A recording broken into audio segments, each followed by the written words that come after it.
तो ये त्रिकोणमिति का दूसरा पार्ट मैं बता रहा हूँ भाई। पहला पार्ट जो है ना, पहले वीडियो में हम बता चुके हैं, तो उसको आप देख लीजिएगा। ये सेकंड पार्ट में है आपका क्या, तो cot थीटा बराबर 7/8 है, तो 1 plus sine theta into 1 minus sine divided 1 plus cos theta 1 minus cos theta.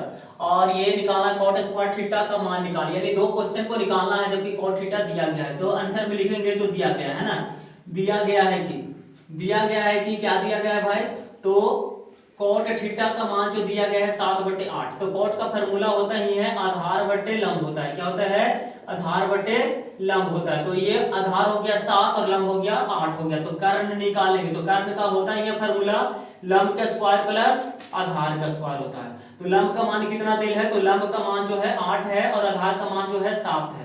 तो कितना हो जाएगा, 64 प्लस 7 का स्क्वायर 49 हो जाएगा, यानी 113 हो गया। देखिएगा तो पहला नंबर सवाल में जो दिया गया है 1 प्लस साइन थीटा है और 1 माइनस साइन थीटा है, और क्या है आपका 1 प्लस कॉस थीटा है और 1 माइनस कॉस थीटा। इसका मान निकालना। देखिएगा a प्लस बी है और a माइनस बी है, तो क्या हो जाएगा a स्क्वायर, तो a का स्क्वायर करेंगे तो 1 हो जाएगा, साइन का स्क्वायर करेंगे तो साइन थीटा का होल स्क्वायर। उसी तरह से a प्लस बी और a माइनस बी है, तो क्या हो जाएगा आपका a का स्क्वायर हो जाएगा और ये हो जाएगा आपका cos थीटा का होल स्क्वायर। यानी a प्लस बी और a माइनस बी का फॉर्मूला होता है a square minus B square. वही बात नीचे a plus B into a minus B, तो ये हो जाएगा a square minus B square. देखिएगा भाई, तो 1 का स्क्वायर तो 1 हो जाएगा और साइन थीटा का मान क्या हो जाता है, तो लंब बटे कर्ण। तो लंब का मान 8 है और कर्ण का मान कितना है आपका, √113 है, तो 113 का होल स्क्वायर हो जाएगा। इसके बाद में 1/1 हो जाएगा और ये cos का है। देखिएगा आपका ये आपका क्या है आपका, तो cos का है, तो cos का फॉर्मूला क्या होता है, आधार बटे कर्ण। तो आधार का मान कितना है 7 है, तो 7/√113 का होल स्क्वायर हो जाएगा। देखिए जैसे ही करेंगे 1/1 हो जाएगा, 8 का स्क्वायर 64, तो √113 का 113 हो जाएगा, 1/1 हो जाएगा और 7 का स्क्वायर 49 हो जाएगा और ये हो जाएगा 113। ऊपर वाला का एलसीएम लेंगे तो 113 आ जाएगा।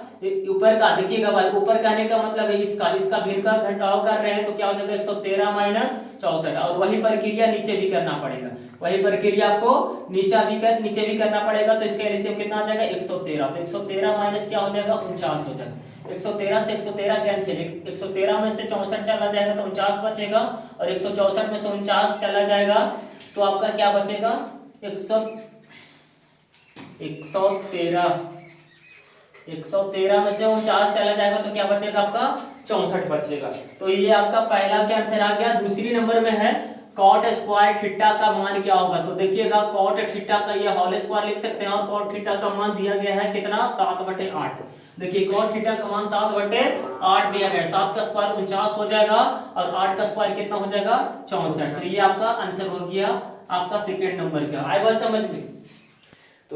देखिएगा भाई, तो एक क्वेश्चन नंबर दिया गया है 8, एनसीईआरटी का चल रहा है 8.1 का। 8.1 का ये सेकंड पार्ट्स में हम पढ़ रहे हैं। ये 8 नंबर क्वेश्चन है ना, 3 cot बराबर 4 दिल है, 3 cot बराबर 4 दिल है। तो जांच करना है कि 1 minus tan square theta tan square a बटे 1 प्लस tan स्क्वायर a बराबर cos square a minus sin square है या नहीं। यानी मतलब कहने का है कि इतना बराबर इतना है कि नहीं। तो क्या करेंगे भाई, तो हम चलेंगे पहले जो दिया गया है। तो दिया गया है कि क्या दिया गया है आपका, दिया गया है कि 3 cot a बराबर 4 दिया गया। तो cot a बराबर क्या हो जाएगा, cot a बराबर 4/3 हो जाएगा। cot का फॉर्मूला होता है आधार बटे लंब होता है। तो आधार का मान कितना हो गया 4 और लंब का मान कितना हो गया 3। तो हम निकाल लेंगे कर्ण। तो कर्ण निकालेंगे जैसे ही भाई, तो लंब का स्क्वायर प्लस आधार का स्क्वायर होता है। तो लंब का मान कितना दिल है, तो लंब का मान 3 दिल है और आधार का मान जो है 4 दिल है। 3 का स्क्वायर 9 हो जाएगा, 4 का स्क्वायर 16 हो जाएगा, तो यानी कि √25 का वर्गमूल कितना हो जाएगा 5 हो जाएगा। ये आपका कर्ण निकल गया 5। तो पहले नंबर जो है सिद्ध करना है कितना बराबर इतना है कि नहीं। तो हम चलेंगे पहले नंबर एलएचएस में। कहां पर चलेंगे, एलएचएस में। तो एलएचएस में क्या है आपका 1 माइनस tan स्क्वायर a है और 1 प्लस tan स्क्वायर a है। इसका मान निकालेंगे तो 1 का 1 हो जाएगा और tan का फॉर्मूला क्या होता है, तो लंब बटे, देखिएगा tan का फॉर्मूला होता है लंब बटे कर्ण। तो लंब का मान कितना है 3, तो 3/4 का होल स्क्वायर हो जाएगा और नीचे क्या हो जाएगा आपका, नीचे हो जाएगा 1 प्लस 3/4 का होल स्क्वायर हो जाएगा। तो अगली लाइन में आपका कर देंगे तो 1/1 हो जाएगा, माइनस में 3 का स्क्वायर 9 बटे कितना हो जाएगा 16 हो जाएगा और नीचे भी हो जाएगा 1/1 प्लस 9/16 हो जाएगा। इनका जैसे ही ऊपर वाले में भिन्न का जोड़ लेंगे, भिन्न का घटाव करेंगे ऊपर का, तो 16 एलसीएम, तो 16 माइनस 9 हो जाएगा और नीचे वाला में क्या करेंगे, एलसीएम लेंगे तो क्या हो जाएगा 16 प्लस 9 हो जाएगा। कितना हो जाएगा 16 प्लस 9, 16 में से 9 हो जाएगा 7, ये देखिए 16 से 16 कैंसिल हो, 16 प्लस 9 ये हो गया 25, 7/25 हो गया। एलएचएस का मान निकाले, इतना दिया होता है tan का मान 3/4 और इस तरह जो ऊपर प्लस माइनस में नीचे भी प्लस में। आरएचएस में चलिए तो आरएचएस का मान जो दिया गया है तो ये cos स्क्वायर a है माइनस में sin स्क्वायर a है। तो cos का फार्मूला होता है आधार बटे कर्ण होता है, तो आधार का मान कितना है 4, तो 4/5 का होल स्क्वायर हो जाएगा। और sin का फार्मूला होता है लंब बटे, तो लंब का मान कितना है 3/5 का होल स्क्वायर, तो 4 का स्क्वायर करेंगे तो 16/25 हो जाएगा और 3 का स्क्वायर करेंगे तो 9/25 हो जाएगा। जैसे ही इसका एलसीएम ले लेंगे तो 25 हो जाएगा, 16 माइनस 9 यानी कितना हो जाएगा 7/25 हो गया। देखिएगा आरएचएस का मान भी 7/25 और एलएचएस का मान भी 7/25, इसलिए क्या हो जाएगा आपका एलएचएस बराबर आरएचएस हो गया। यही आपका प्रूव्ड हो गया। आए बात समझ में। अगला नंबर क्वेश्चन देखिएगा भाई, तो क्वेश्चन नंबर ये देखिएगा क्वेश्चन दिया गया है त्रिभुज एबीसी में, त्रिभुज एबीसी में बी समकोण है। यही देखिए भाई, तो त्रिभुज एबीसी में देखिए यही त्रिभुज एबीसी है जिसमें बी जो है समकोण है, ए मान लीजिए बी मान लिया और ये सी मान लिया। त्रिभुज एबीसी में क्या है बी समकोण है, बी समकोण है कर दिए। tan ए बराबर tan ए, तो ए के लिए ये बोल रहा है 1/, तो देखिएगा जो दिया गया है तो दिया गया है कि त्रिभुज ए बी सी में बी जो है समकोण है, यानी बी का मान जो है 90 डिग्री है एवं क्या लिखा हुआ है tan ए का मान जो दिया है 1/√3 है। तो ए के लिए आपका लंब कौन हो जाएगा, ये हो जाएगा, तो ए हो जाएगा यानी कि लंब, यानी लंब कितना हो जाएगा 1 और आधार कितना हो जाएगा ये। तो हमें निकालना पड़ेगा यहाँ पर AC, तो AC निकालने के लिए आपका क्या है, AC कहने का मतलब है कि भाई की कर्ण, क्योंकि दो भुजा दिया है तो तीसरा आपको कर्ण निकालना है, तो कर्ण निकालने के लिए हो जाएगा लंब का स्क्वायर यानी √3 का स्क्वायर प्लस 1 का स्क्वायर। √3 का स्क्वायर करोगे तो 3 हो जाएगा, 1 का स्क्वायर करेंगे तो ये आपका 4 हो जाएगा, 4 का वर्गमूल 2 हो जाएगा, यानी कि AC का मान कितना हो गया 2 हो गया। AC का मान कितना हो गया 2। पहला नंबर सवाल निकालना है भाई sin a cos c, sin a cos c plus में cos a sin c का मान निकालना है। तो देखिएगा sin a का फार्मूला क्या होगा, a के लिए sin a के लिए, तो a के लिए क्या हो जाएगा लंब बटे कर्ण, तो a के लिए लंब क्या हो जाएगा 1 और कर्ण कितना हो जाएगा 2, 1/2। और cos c के लिए, तो cos c के लिए आधार बटे कर्ण, तो आधार क्या हो जाएगा 1, तो 1/2 हो जाएगा। और cos a, तो cos a के लिए, तो a के लिए तो लंब ये है, तो आधार कितना हो जाएगा √3 और कर्ण तो है ये है 2। इसी तरह से sin c के लिए, तो sin c के लिए लंब कितना हो जाएगा √3/2 हो जाएगा, यानी कितना हो जाएगा 1/4 √3 यानी 3/4। एलसीएम लेंगे तो 4 हो जाएगा 1 + 3 यानी कि 3 + 3 कितना हो जाएगा 4/4, यानी कितना हो जाएगा आंसर 1 हो जाएगा। उसी तरह से सेकंड सवाल में दिया गया है आपका, सेकंड में दिया है cos a cos c minus में sin a sin c का मान निकालना है। देखो भाई, तो sin का तो होता ही है कर्ण, sin का मान होता है लंब बटे कर्ण और cos का मान होता है आधार बटे कर्ण। तो a के लिए आधार क्या है, तो a के लिए तो लंब a है, तो आधार कितना है √3/2। उसी तरह से cos c के लिए, तो cos c के लिए आधार कितना हो जाएगा 1/2 और उस 1/2। उसी तरह से sin a के लिए, तो sin a के लिए क्या हो जाएगा तो 1/2 और उसी तरह से sin c के लिए क्या हो जाएगा √3/2 हो जाएगा। तो अगला लाइन में √3/4 हो गया और माइनस में देखिए 1 में गुना करें √3/4 हो गया, दोनों एक ही चीज है भाई, तो कट जाएगा, आंसर कितना हो जाएगा 0 हो जाएगा। आए बात समझ में। ये क्वेश्चन नंबर ये था। 10 नंबर जरा देख लेंगे क्वेश्चन आगे। तो देखोगा भाई, ये क्वेश्चन नंबर 10 बहुत ही बेहतरीन सवाल है, ये 5 नंबर के व्यू से है। अगर हमारे चैनल को सब्सक्राइब नहीं कर रहे हो भाई तो सब्सक्राइब जरूर कर लोगे, बहुत मेहनत करना पड़ रहा है। ये देखिएगा त्रिभुज PQR में जिसका कोण Q है समकोण, यही त्रिभुज PQR है, यही त्रिभुज PQR है जिसमें आपका PQR है, जिसमें आपका जो है इस PQR में जो है Q जो है समकोण है, Q है क्या है समकोण है, यानी कि 90 डिग्री है। PQR में दिया गया है, इसमें जो लिख देंगे भाई, तो दिया गया है कि PQ का जो मान है ना 5 है। देखिएगा समकोण Q समकोण है और PQ का मान 5 है और PR प्लस QR का जो मान है वो कितना है 25 है। इसको 1 मान के छोड़ देंगे, ये कितना मान करके 1 मान करके छोड़ देंगे, तो 1 मान कर छोड़ दिए। देखिएगा हम जानते हैं कि पाइथागोरस प्रमेय से जानते हैं भाई, क्या जानते हैं कि PQ का स्क्वायर प्लस QR का स्क्वायर बराबर क्या होता है PR के स्क्वायर के बराबर होता है। तो PQ का मान आपको 5 है पता, तो 5 का होल स्क्वायर हो जाएगा और PR का स्क्वायर कर देंगे, QR उधर चल जाएगा तो QR का होल स्क्वायर हो जाएगा। 5 का स्क्वायर करेंगे तो 25 हो जाएगा, और ए स्क्वायर माइनस बी स्क्वायर तो क्या हो जाएगा ए प्लस बी इंटू क्या हो जाएगा ए माइनस बी हो जाएगा।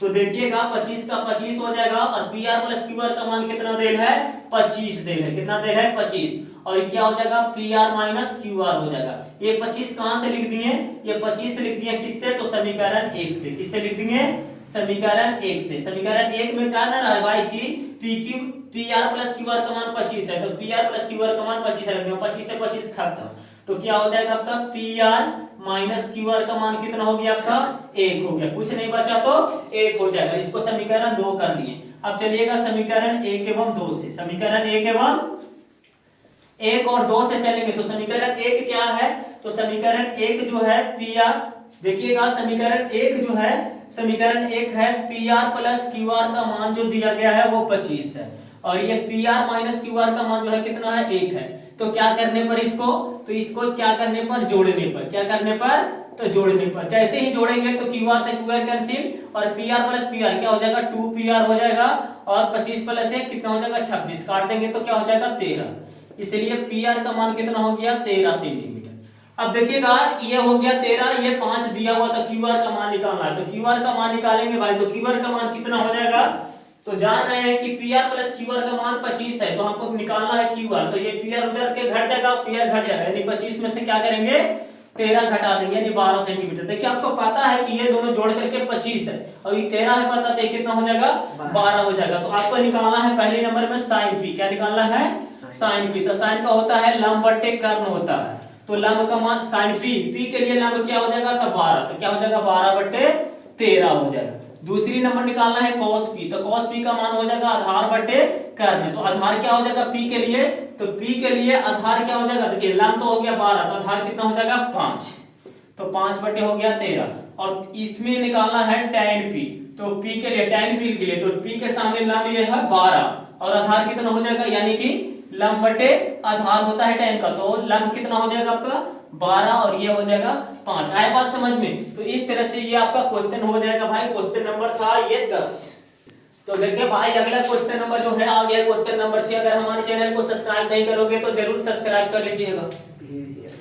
और ये जो क्वेश्चन है आपका क्वेश्चन नंबर 6 बहुत ही बेहतरीन सवाल है वीवीआई क्वेश्चन, और इससे पहले जो 10 नंबर सवाल बताया गया वो भी बहुत ज्यादा वीवीआई क्वेश्चन था, वो परीक्षा की दृष्टि से आएगा। जो मैं 2 टॉपिक आपको त्रिकोणमिति का बता दिया है, नहीं आएगा, नहीं आने का सवाल ही नहीं, बहुत ही वेरी वेरी इंपॉर्टेंट क्वेश्चन है ये। क्वेश्चन नंबर 6 देख लीजिए। कहना यदि कोण ए और बी न्यून कोण है, कोण ए और बी दोनों न्यून कोण है, जहां cos a बराबर cos b है, तो दिखाएं कि a बराबर b है। तो हम मान लेते हैं, माना कि ABC एक त्रिभुज है, माना कि ABC एक त्रिभुज है, जिसमें देखिए यही बाबू त्रिभुज ABC है, यही त्रिभुज A है, B है और ये C है। ABC एक त्रिभुज है जिसमें कोण A और B क्या है आपका, कोण A और B क्या है आपका न्यून कोण है, क्या आपका न्यून कोण है, ठीक है ना। C से इस तरह से माध्यिका खींच लेते हैं D भाई, क्या खींच लेते हैं माध्यिका, हाँ, तो C से D को मिलाया गया है, D को मिलाया गया है, C को D से, यानी कि C से AB पर लंब CD डाला गया है, क्या डाला गया है CD लंब डाला गया है, जिससे बाबू ये लंब डालेंगे तो ये कोण और ये कोण क्या हो जाएगा 90 डिग्री का हो जाएगा, क्या हो जाएगा आपका 90 डिग्री, यानी दोनों त्रिभुज समकोण हो जाएगा। हाँ, तो जिससे क्या हो जाएगा आपका, जिसे और डाला गया है, एवं AD बराबर क्या है आपका, AD बराबर क्या हो गया है BD हो गया, क्या हो गया है AD बराबर BD हो गया। तब देखिएगा चूंकि दिया गया है भाई कि cos A बराबर जो दिया गया है cos B दिया गया है, cos A बराबर क्या दिया गया है cos B। देखिएगा तो cos A बराबर cos B है, तो दिखाएं कि कोण A और B जो है ना, A और B जो है बराबर है, तो cos A बराबर cos B है। तो cos A कौन सा त्रिभुज में है, त्रिभुज 1 में है, तो cos का फार्मूला होता है भाई आधार बटे कर्ण। तो 1 में इस फिगर में देखिएगा तो क्या हो जाएगा आधार AD हो जाएगा, और कर्ण क्या हो जाएगा AC हो जाएगा, तो क्या हो जाएगा AD बटे क्या हो जाएगा AC हो जाएगा। इसी तरह से cos B का मान देखेंगे तो BD बटे क्या हो जाएगा BC हो जाएगा, क्या हो जाएगा BD बटे क्या हो जाएगा BC। देखिएगा भाई रचना से किए हैं तो AD और BD जो है आपस में बराबर है, क्या है AD और BD जो है आपस में बराबर है, तो BD के जगह पर क्या रख देंगे AD रख देंगे, तो ये हो जाएगा BC। एडी से एडी कैंसिल, तिरछा तिरछी गुना कर लेंगे तो बीसी बराबर क्या हो जाएगा, एसी हो गया। तो अब देखिएगा भाई कि जितना जितना आपका बीसी है उतना ही एसी, यानी दो भुजा बराबर हो गया है। तो त्रिभुज आप एबीसी में देखते हैं, त्रिभुज एबीसी में देखते हैं कि आपका AC बराबर क्या आ रहा है, BC, यानी दो भुजा जब बराबर आ रहा है तो इसका मतलब है ये त्रिभुज कैसा है, समद्विबाहु त्रिभुज है। मतलब त्रिभुज क्या है आपका, त्रिभुज क्या है, समद्विबाहु त्रिभुज है। कैसा त्रिभुज है, त्रिभुज समद्विबाहु है। जब समद्विबाहु त्रिभुज है तो इसलिए कोण A का मान जो होगा कोण B के बराबर होगा। थैंक यू फॉर वॉचिंग, और हमारे चैनल को सब्सक्राइब जरूर कर लीजिएगा, बहुत मेहनत लगता है। Thank you.